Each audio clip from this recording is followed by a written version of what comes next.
हाँ, very good morning class 5। मैं हूँ अभिशार सर और आज आप सबके बीच में लेके आया हूँ आपका चैप्टर नंबर 8 जिसका नाम है tables in M S Word. ठीक है, इससे पहले आप एम एस वर्ड के बारे में क्लास 4 में पढ़ चुके होंगे। एम एस वर्ड क्या होता है, एम एस वर्ड के विशेष फीचर्स क्या होते हैं, इन सब चीज़ों के बारे में आप क्लास 4 में ऑलरेडी पढ़ चुके होंगे बाबू। ठीक है, तो आज हम लोग पढ़ने वाले हैं एम एस वर्ड में टेबल्स का क्या काम है और टेबल्स होता क्या है। सबसे पहले हम लोगों को जानना ये चाहिए कि आखिर टेबल क्या होता है। ठीक है, तो सबसे इंट्रोडक्शन में ही हमारा है tables are use to arrange data in an organised and clear manners. Tables का यूज क्यों किया जाता है? डेटा को अरेंज करने के लिए और ऑर्गेनाइज्ड मैनर में सेव करने के लिए। लेकिन क्या ये टेबल का एक्चुअल डेफिनेशन हो सकता है? नहीं बाबू, ये टेबल का एक्चुअल डेफिनेशन नहीं हो सकता है। तो आखिर टेबल्स का क्या हो सकता है? collection of row and columns are called tables। क्या बोलेंगे? collections of row and columns are called tables। यहाँ पे मैं लिख देता हूँ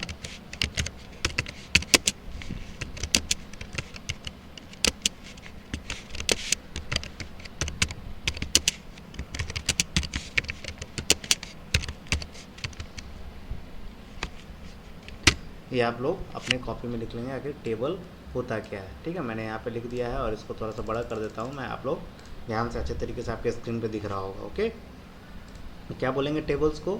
collection of row and columns are called tables. Okay, और यूज क्या क्या है?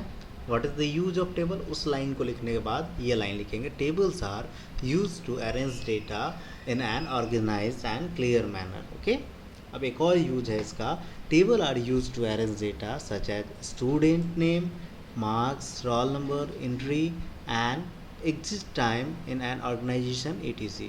और टेबल्स का यूज क्यों किया जाता है? डेटा को अरेंज करने के लिए, सच एज स्टूडेंट का नाम, मार्क्स, रोल नंबर, एंट्री और एग्जिट टाइम। किसी ऑर्गेनाइजेशन में काम कर रहे हैं या किसी कंपनी में काम कर रहे हैं, इसके लिए इसका यूज किया जाता है। समझ गया? ओके, तो अगला हमारा है क्या कि आखिर एग्जाम्पल कैसे होता है, टेबल का एग्जाम्पल कैसे हो सकता है। हम लोग क्या करते हैं, अपने कॉपी में अगर टेबल बनाते हैं तो कैसा टेबल बनाते हैं? यहाँ देखिए, खास करके हम लोग लिस्ट बनाते हैं।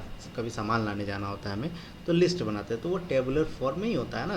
क्या करते हैं, सीरियल नंबर लिखते हैं, उसके बाद लिखते हैं क्या क्या सामान का नाम है और कितना मात्रा में लेना है या फिर क्या प्राइस है उसका, है ना।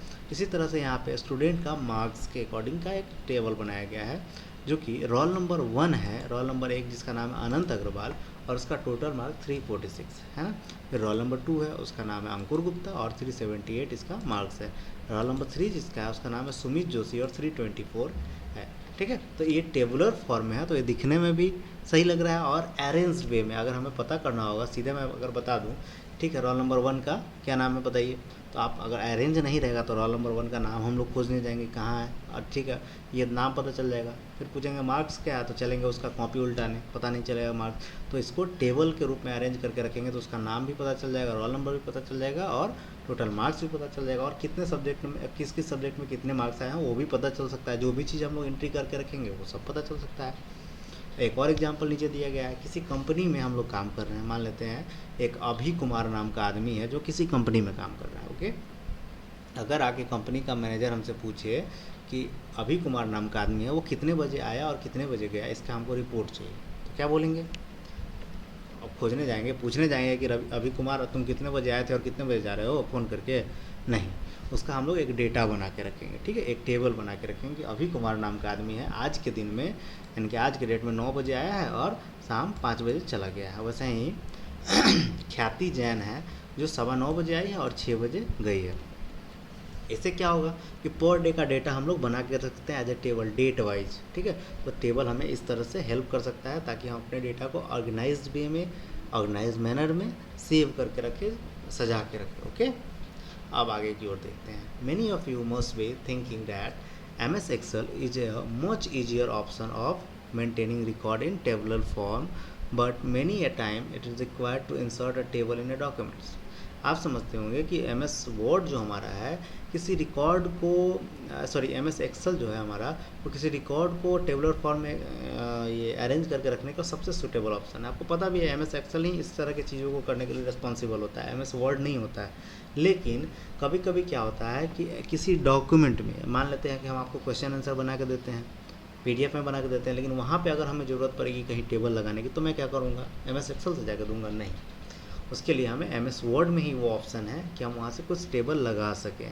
टेबल का फंक्शन वहाँ दिया गया है, वहाँ से हम लोग यूज कर सकते हैं। ठीक है, तो अगला लाइन ये कहता है so for the purpose table option in M S Word is very useful and important. इसलिए टेबल ऑप्शन जो हमारा है वो एम एस वर्ड में काफ़ी यूजफुल, काफ़ी इंपॉर्टेंट है। ओके, तो अब बात आता है कि आखिर हम लोग टेबल इंसर्ट करते कैसे हैं, है ना। तो यहाँ बात हो रही है इन माइक्रोसॉफ्ट ऑफिस 2013। यहाँ 2013 बाबू मैंने एक बार पहले भी डिस्कस किया था इसके बारे में। 2013 यानी कि 2013 इसका वर्जन होता है बाबू, ठीक है ना। इसके माइक्रोसॉफ्ट ऑफिस के, माइक्रोसॉफ्ट वर्ड के बहुत सारे वर्जन हैं। मैं 2007 से ही बात कर रहा हूँ, उससे पहले भी बहुत सारे वर्जन हैं।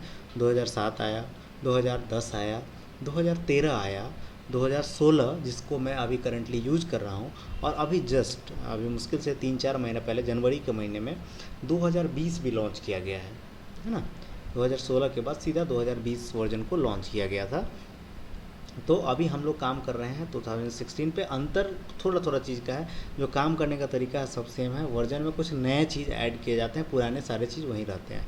तो ये आपके बुक में 2013 के अकॉर्डिंग दिया गया है, तो हम लोग 2013 और 2016 कोई अंतर नहीं खास है, हम लोग उस पर यूज़ करेंगे। ठीक है, तो कैसे हम लोग इंसर्ट करते हैं इसके बारे में हम लोग देखें। You can insert a table by separately using table menu to specify the number of row and columns that you want. आप टेबल मेन्यू का यूज करके number of row and number of columns लगा के आप use कर सकते हैं। दूसरा, using insert table dialog box, आप इंसर्ट टेबल डायलॉग बॉक्स का भी यूज करके कर सकते हैं। You can insert a table into a document, आप किसी डॉक्यूमेंट्स में भी टेबल को इंसर्ट कर सकते हैं। और you can insert one table into another table to create more complex table. अगर आप चाहें तो एक टेबल के अंदर में दूसरा टेबल लगा के आप लोग मोर कॉम्प्लेक्स टेबल बना सकते हैं। ठीक है, उसके बाद है choosing from A gallery of pre formatted table template, आप चाहते हो प्री फॉर्मेटेड टेबल्स को भी यूज कर सकते हो। ठीक है, और चौथा है ड्राइंग ए टेबल। 4 तरीके से हम लोग टेबल लगा सकते हैं, और ये चारों लाइन ये पूरा का पूरा ये हेडिंग में लिखेंगे यहाँ तक। उसके बाद जैसे पॉइंट वाइज करके लिखना है, 4 पॉइंट है, चारों पॉइंट को अलग अलग करके लिखना है। मैं अंडरलाइन कर देना हो, चारों पॉइंट को अलग अलग लिखना है, एक साथ नहीं लिखना है, ध्यान रखना है बाबू। ठीक है, ये 3 पॉइंट है, 4 तरीके से हम लोग टेबल लगा सकते हैं। चौथा ड्राइंग ए टेबल है, तीसरा choosing from gallery for of pre formatted table है, दूसरा using insert table dialog box है, और पहला है using table menu to specify number of row and columns. ठीक है, अब हम लोग पहले ऑप्शन की ओर जाते हैं, inserting table using table menu. हम लोग टेबल मेन्यू का यूज करते हुए कैसे यूज कर सकते हैं। ठीक है, तो अब हेडिंग आप लोग देंगे inserting table using table menu. इसका हेडिंग आप लोगों को कॉपी में देना है, अपने फेयर कॉपी में देना है।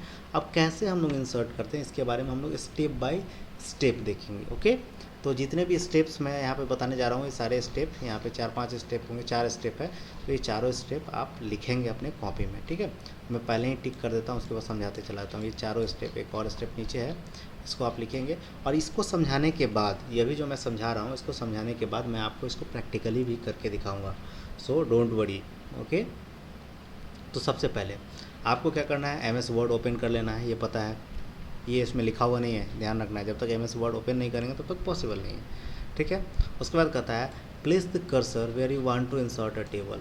आपको अपने कर्सर को उस जगह पे ले जाना पड़ेगा जहाँ पे आप अपने पेज में टेबल बनाना चाहते हैं। ठीक है, उसके बाद आपको जाना पड़ेगा go to the insert tab on the MS Word ribbon. आपको इंसर्ट टैब में जाना पड़ेगा जो MS वर्ड रिबन में है। यहाँ पे इंसर्ट टैब आप देख रहे होंगे, और वहाँ जाना होगा इंसर्ट टैब में, इस पर क्लिक करेंगे। यहाँ पे मैं पेज खोल के भी दिखाऊंगा आपको। उसके बाद कहता है click the drop down arrow under the table group. आपको टेबल ग्रुप के अंदर में ड्रॉप डाउन एरो को क्लिक करना है, वहाँ लिस्ट ऑप्शन विल अपीयर। यहाँ टेबल है, यहाँ देख रहे हैं ना, इसके यहाँ नीचे छोटा सा एक ब्लैक कलर का देख रहे होंगे, यहाँ पे क्लिक करेंगे तो एक टेबल का ये लिस्ट हमारे पास खुल के आ जाएगा। आगे नीचे भी लिस्ट है यहाँ तक, ठीक है, यहाँ तक खुल के आ जाएगा। ओके, समझ गए। उसके बाद आता है in this menu the quickest way to insert table is simply drag your mouse over the cell given and click at the cell where your requirement of number of rows, ठीक है ना। उसके बाद a column is made.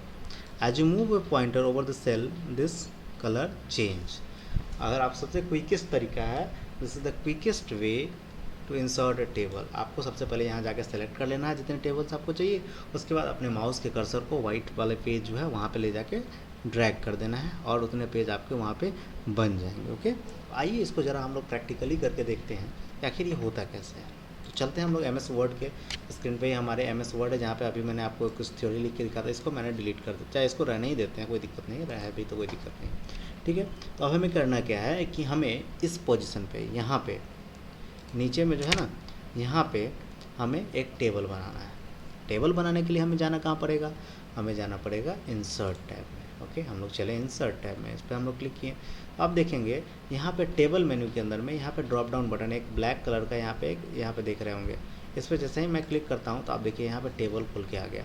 अब इसमें से जितने भी टेबल्स हमें चाहिए, मान लेते हैं कि हमें 2 रो और 3 रो और 3 कॉलम्स के हमें टेबल चाहिए। ओके, चलिए हम लोग 3 रो और 3 टेबल्स को सेलेक्ट करते हैं। तो क्या करेंगे हम लोग, 3 रो और 3 कॉलम हो गया सेलेक्ट।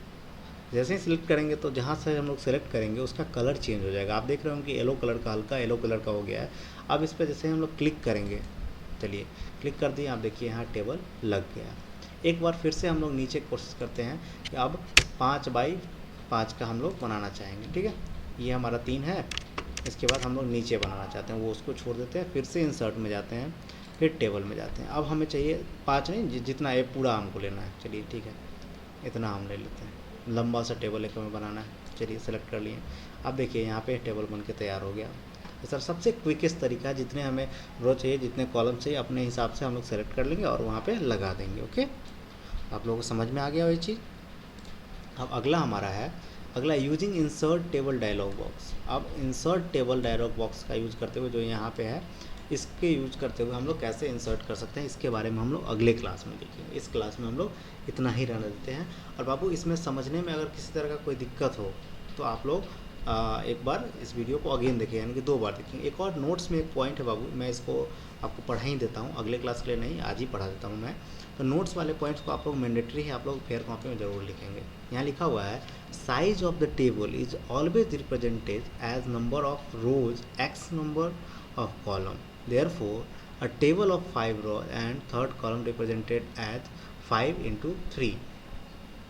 जो रोज इंटू नंबर देख रहे हैं, रोज इंटू नंबर ऑफ कॉलम्स, तो हमेशा हम लोग टेबल को कैसे रिप्रेजेंट करते हैं, 5/3, 2/2, 2/4, 2/6, इस तरह से रिप्रेजेंट करते हैं। तो ये ध्यान रखना है, कभी हम लोगों को टेबल दिखाना पड़ेगा तो ये नहीं बोलेंगे 2 टेबल है, हम लोग बोलेंगे, या 2 रो और 3 कॉलम का टेबल है, हम लोग बोलेंगे 2/3 का कॉलम है, 5/3 का है। तो यहाँ पे एग्जांपल में दिया हुआ है 5/3, तो हम लोग 5/3 समझ रहे हैं, 2/3 का और 2/3 होगा, 5/3 होगा 5/3, 8/3 होगा 8/3, 10/10 होगा 10/10 हो जाएगा, ठीक है। तो इस तरह से हम लोग टेबल को रिप्रेजेंट करते हैं। ओके, समझ गए। तो मिलते हैं हम लोग अगले वीडियो में। अगला वीडियो हमारा टॉपिक रहेगा using insert table dialog box. इस वीडियो में इतना ही, मिलते हैं हम लोग नेक्स्ट क्लास, नेक्स्ट टॉपिक, नए टॉपिक के साथ हम लोग अगले वीडियो में मिलेंगे। इस वीडियो को देखने के लिए धन्यवाद, और इस वीडियो को अवश्य 2 बार देखें आप सारे बच्चे। ओके।